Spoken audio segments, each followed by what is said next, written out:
Yes, Commander? Is there something you need? How well do you know the Lieutenant? I'd never worked with him before this mission. But he has an impressive service record, over a dozen special commendations. Tends to keep to himself, though. Maybe because of the headaches. It's not easy being an L2. What does that have to do with it? Well, most biotics now use the L3 implants. Lieutenant Alenko was wired with the old L2 configuration. Sometimes there are complications. What kind of complications? Severe mental disabilities, insanity, crippling physical pain. There's a long list of horrific side effects. Caden's lucky. He just gets migraines. How did you end up serving on an Alliance ship? I enlisted right out of med school. Earth always seemed boring to me. Too safe, too secure. I figured the colonies were teeming with exotic adventure.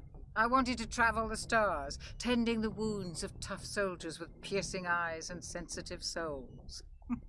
Turns out military life isn't quite as romantic as I'd imagined.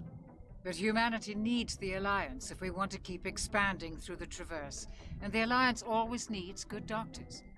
So I stayed on to do my part. Ever think you made the wrong choice?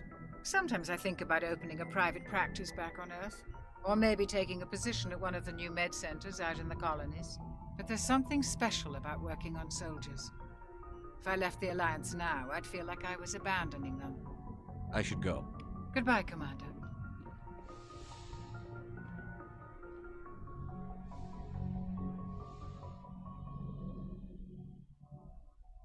Commander, are you coming to check up on me? You look much better. How are you feeling? Dr. Chakwas assures me I am going to be fine. I was impressed with her knowledge of Asari physiology. You're in good hands. Dr. Chakwas knows what she's doing. I never properly thanked you for saving me from the Geth, Commander. If you hadn't shown up... I'm just glad we got there in time. So am I. I know you took a chance bringing me aboard this ship. I have seen the way your crew looks at me. They do not trust me. But I am not like Benezia. I will do whatever I can to help you stop Saren. I promise. Don't worry, Liara. I trust you. I know you won't let me down. It means a lot to hear you say that, Commander. Thank you. Tell me about yourself, Liara. Me? I am afraid I am not very interesting, Commander. I spend most of my time on remote digs, unearthing mundane items buried in long-forgotten Prothean ruins. You must enjoy something about it. I love my work. Seeking out history's lost secrets has a special appeal for me. You were actually touched by working Prothean technology. That is why I find you so fascinating, Commander. Sounds like you want to dissect me in a lab somewhere. What? No, I did not mean to insinuate. I never meant to offend you, Shepard. I only meant that you would be an interesting specimen for an in-depth study. No, that's even worse. Calm down, Liara. I was only joking. Joking? Oh, by the goddess, how could I be so dense? You must think I am a complete and utter fool. Now you know why I prefer to spend my time in the field with data disks and computers. I always seem to say something embarrassing around other people. Please, just pretend this conversation never happened. Do you know why Benezia joined up with Saren? I don't understand it. She was always outspoken about the need for the Asari to become more involved in shaping galactic events. Maybe she thought allying herself with Saren would somehow be for the greater good in the long run. At least I hope so. This hurts you, doesn't it? None of this makes any sense to me. I have not spoken to Benezia in many years, but I know her, and this was not like her. Something changed. I'd like to know more about the Asari. We were the first species to discover the Citadel. We were instrumental in forming the Council, and we always strive to be the voice of peaceful cooperation in galactic disputes. My people believe we are all part of a single galactic community. Each species contributes something to the greater whole. Although we seek to understand other species, it seems few of them seek to understand us. The galaxy is filled with rumors and misinformation about my people. Like what? Most of the inaccuracies are centered around our mating rituals. My species is monogendered. Male and female have no real meaning for us. We still require a partner to reproduce. This second parent, however, may be of any species and any gender. I don't understand. Your species can mate with anyone? Mating is not quite the proper term, not as you understand it. Physical contact may or may not be involved, but it is not an essential element of the union. The true connection is mental.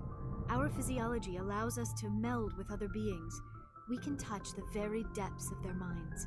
We explore the genetic memory of their species. We share the most basic elements of their individual and racial identities. We then pass these traits on to our daughters. It is how we learn to grow as a species and how we develop a greater understanding of other races. What happens to your partner after the union? Every relationship is different. Some unions are a single encounter with both parents parting ways afterwards. Others can be more long-term. Sometimes an Asari and her partner will stay together for many decades. Do you know who Matriarch Benezia chose as her partner? She rarely spoke of her partner. Though I know my father, if you want to use that term, was another Asari. I thought you always needed another species to serve as one of the parents. Think about it, Shepard. If we were not able to mate with our own species, we would have died out long before we ever mastered spaceflight and left our homeworld. Union with our own kind is no longer common, not for the purposes of reproduction. Most Asari believe it weakens our species. Asari daughters inherit racial traits from the father species. If both parents are Asari, then nothing has been gained, or so conventional wisdom would hold. I am what is sometimes called a pureblood. Though no Asari would ever be cruel enough to say the word to my face, it is a great insult among my people. It is possible Benezia's partner was embarrassed by their union. She may have been too ashamed to publicly acknowledge me as her offspring. Maybe she wanted to meet you, but couldn't. Something could have happened to her. Maybe she passed away. You might be right. I hope you are. But I have no way to know for sure. Benezia never spoke of her partner. Whatever happened, it caused her too much pain to dwell on it. She raised me by herself, though that is not uncommon. Many Asari raise their children alone, particularly if the father species is short-lived. Often the partner will pass on long before the child reaches maturity. Do you know who Matriarch Benezia chose as her partner? She rarely spoke of her partner. Though I know my father, if you want to use I thought you always knew. It is possible Benezia's partner was embarrassed by them. Many Asari raise their children alone, particularly if the father species is short-lived. Often the partner will You pass... Asari lived for 1,000 years. What happens when your partner dies? Few sapient species live as long as my kind. We have learned to take a philosophical approach to our unions. We do not focus on the inevitable loss of our partners. Instead, we enjoy the time we spend with them. And even after they're gone, a part of them lives on in us. The union is a connection that transcends both time and space. I should go. Goodbye, Shepard.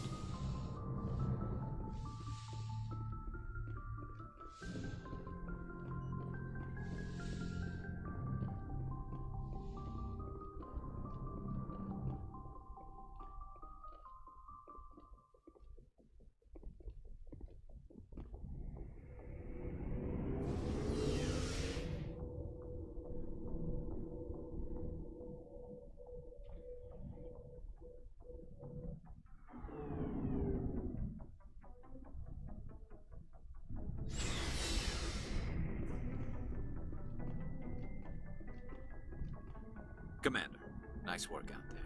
I knew working with a Spectre would be better than life at CSEC. Have you worked with a Spectre before? Well, no, but I know what they're like. Spectres make their own rules. You're free to handle things your way. At CSEC, you're buried by rules. The damn bureaucrats are always on your back.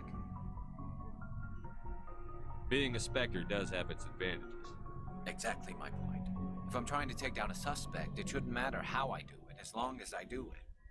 But CSEC wants it done their way. Protocol and procedure come first. That's why I left. So you just quit because you didn't like the way they do things? There's more to it than that. It didn't start out bad, but as I rose in ranks, I got saddled with more and more red tape. CSEC's handling of Saren was typical. I just couldn't take it anymore. I hate leaving. I hope you made the right choice. I'd hate for you to regret it later. Well, that's sort of why I teamed up with you. It's a chance for me to get off the Citadel, see how things are done outside CSEC. Either way, I plan to make the most of this. And without CSEC headquarters looking over my shoulder, well, maybe I can get the job done my way for a change. Just do a good job and don't get in my way. We'll get along fine. Don't worry, Commander. I'll keep clear.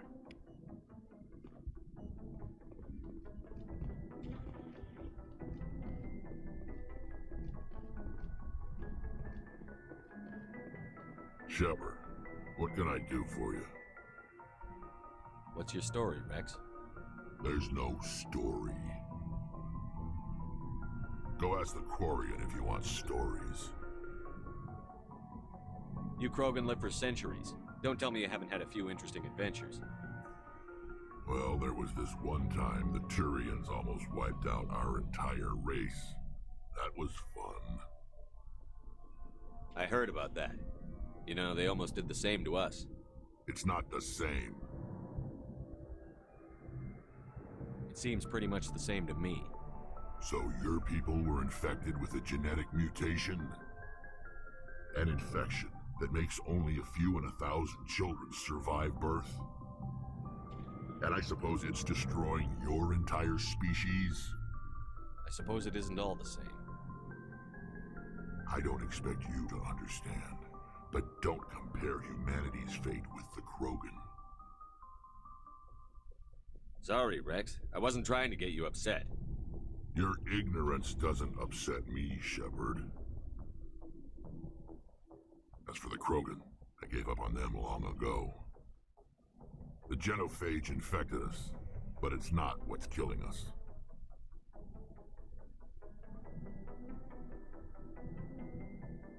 What can you tell me about the genophage? Ask the Solarians if you want details. They made it. All I know, it makes breeding nearly impossible. Thousands die in stillbirth, and most never get that far. Every Krogan is infected, every one. And no one's rushing to find a cure. Why don't the Krogan try to find a cure? When was the last time you saw a Krogan scientist? You ask a Krogan, would he rather find a cure for the genophage or fight for credits? He'll choose fighting every time. It's just who we are, Shepard. I can't change that. Nobody can. Are your people really dying? We're sure not getting any stronger. We're too spread out. None of us are interested in staying in our own system. Lots of species have left their homes and prospered. But they go to colonize new worlds. We're not settlers. We're warriors. We want to fight. So we leave. Hire ourselves out. And most of us never go back. So long, Rex. Shepard.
Your ship's amazing, Shepard.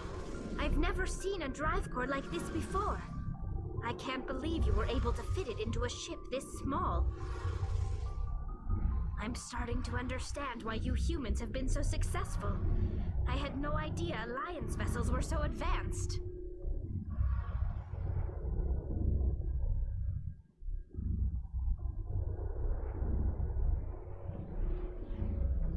Normandy's a prototype. Cutting-edge technology. A month ago, I was patching a makeshift fuel line into a converted tug ship in the flotilla. Now, I'm sitting on board one of the most advanced vessels in Citadel space. I have to thank you again for bringing me along. Traveling on a vessel like this is a dream come true for me. I had no idea you found ship technology so interesting. It comes with being a Quarian.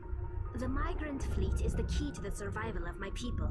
Ships are our most valuable resource. But we don't have anything like this. We make do with cast-offs and second-hand equipment. We just try to keep them running for as long as we can. Some of the fleet's larger vessels date all the way back to our original flight from the Geth. I can't believe your fleet's still using ships that are 3 centuries old. They're constantly being repaired, modified, and refitted. They aren't pretty, but they work. Mostly. We've tried to make ourselves as independent as possible on the flotilla, grow our own food, mine, and process our own fuel.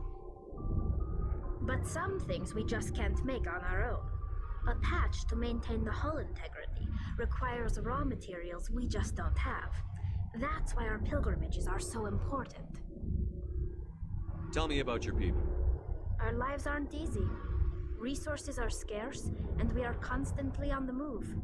Everything we do must in some way contribute to the continuation of the migrant fleet. There are 17 million Quarians in the flotilla, and each of us relies on the others for survival. The bonds among my people are strong. Unfortunately, we have had to surrender many of the freedoms and civil liberties other species take for granted.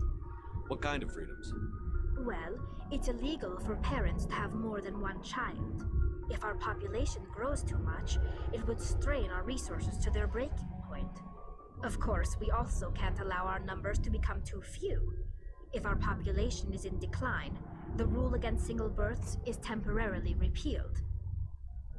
In extreme cases of population decline, incentives are even offered to encourage multiple births, though the Conclave hasn't had to take such measures in nearly a century. That's your government. The Conclave is our civilian branch of government.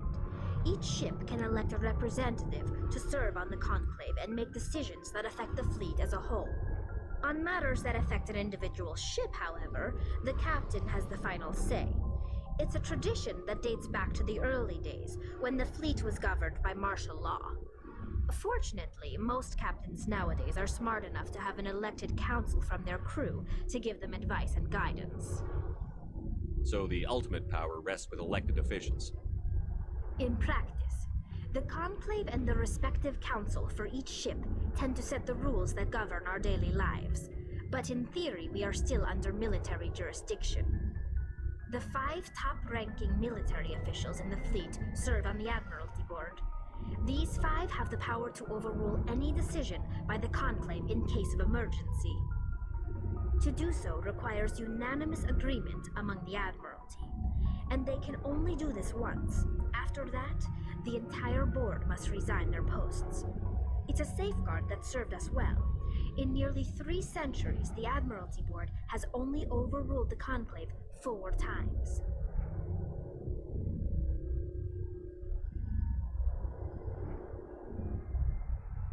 I want to know more about the Geth. I doubt I can tell you anything you don't already know. It's been almost 3 centuries since they drove my people into exile. All I know is the story of their origins, what they were when we created them, and how they turned on us. Interesting. The Geth were originally created to serve as an automated manual labor force. Initially, their intelligence was as limited as any VI. Over time, we made small modifications to their programming to allow them to perform more varied and complex tasks, bringing them closer and closer to true AI status.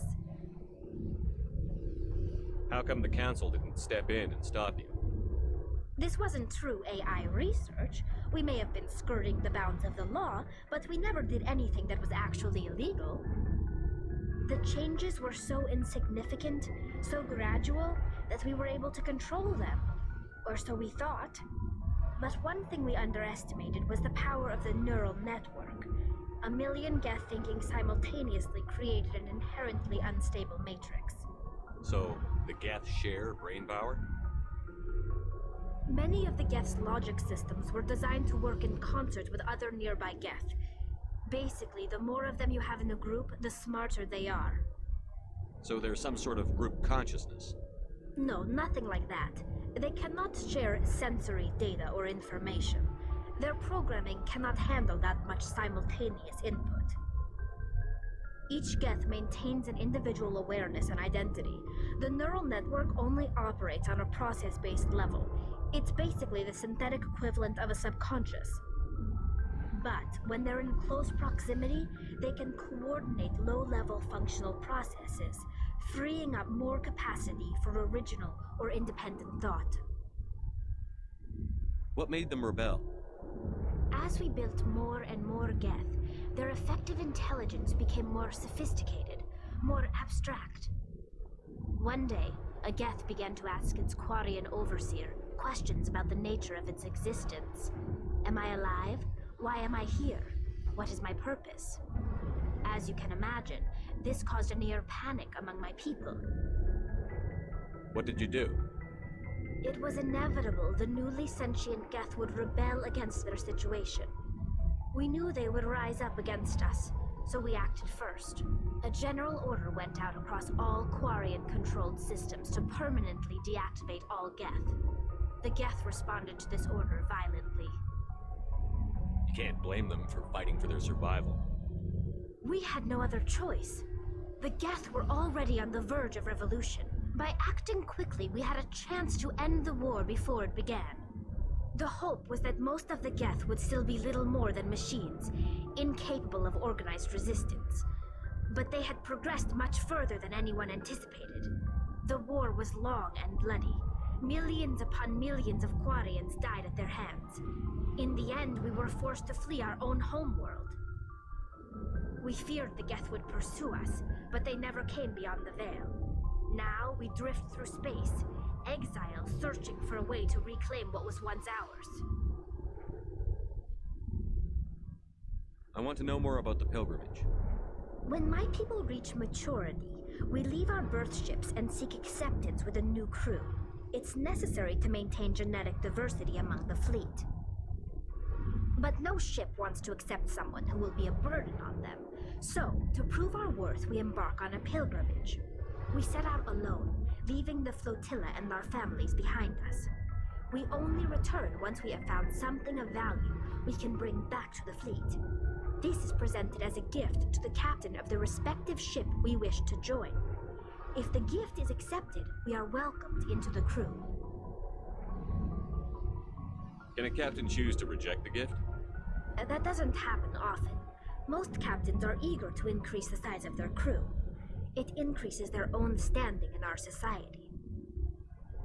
Even when a gift is not particularly valuable, the captain usually accepts it out of a sense of tradition. However, there is a stigma to presenting a substandard gift. It's not the best way to make a good impression on a new community. Most pilgrims don't return until they find something worthwhile. I can't believe they just send you off alone. It's not like they just cast us out. Before we leave, we are given lessons in how to survive outside the flotilla, and given gifts to help us on our journey. We also receive implants to fight off sickness and disease. Generations of living in an isolated and highly controlled environment have left our immune systems weaker than most. By the time we leave the fleet, we are well equipped for the pilgrimage. This is a rite of passage for all Quarians. If it were dangerous, our numbers would suffer. Virtually every pilgrimage ends with a triumphant return and the ritual presentation of the gift to one of the fleet's captains. I want to talk about something else. Like what? I should go. See you later.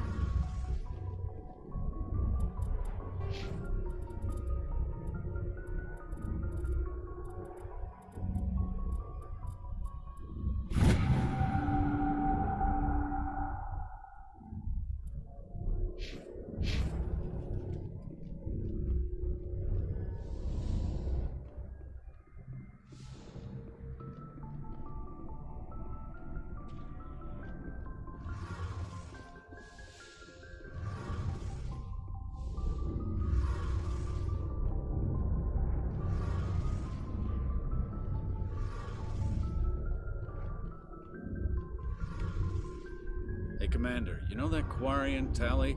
She's been spending all her time down here asking me about our engines. I'll tell her to leave you alone. What? No, she's amazing. I wish my guys were half as smart as she is. Give her a month on board and she'll know more about our engines than I do. She's got a real knack for technology, that one. I can see why you wanted her to come along. I figured she'd be a real asset to the team. You got an eye for talent, Commander, but I'm guessing that's not why you came down here. Fill me in on the IES stealth systems. How does it work exactly? You can't hide a ship out in space. They emit too much heat and radiation. Too easy for sensors to pick them up, unless you find a way to capture those emissions. So our stealth systems trap the energy we give off in storage sinks built into the ship itself. No emissions to give away our location. Eventually the sinks have to be vented. More than a few hours silent running and they overheat. Cook us inside our own hull. There's no way for anyone to detect us? A visual scan can still pick us up. Anyone looking out a window can see us plain as day. But you have to be pretty close to get an actual visual out in space. Most vessels rely on scanners. As long as the stealth systems are engaged, they can't see us. Not unless we accelerate to FTL speeds. Why doesn't it work with faster than light travel?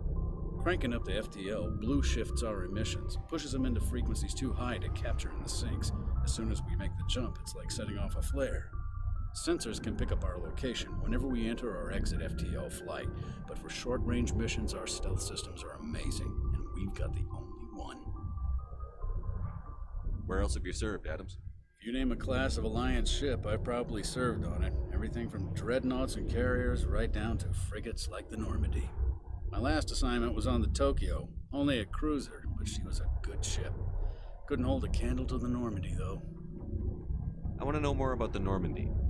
She's the best ship I've ever served on, probably the fastest vessel ever designed. She's the only one using the new Tantalus drive core. What's so special about the Tantalus drive core? Proportionally, it's about twice the size of any other vessel. Not only are we faster, we can run at FTL speeds longer before we have to discharge the core. Carry on, Adams.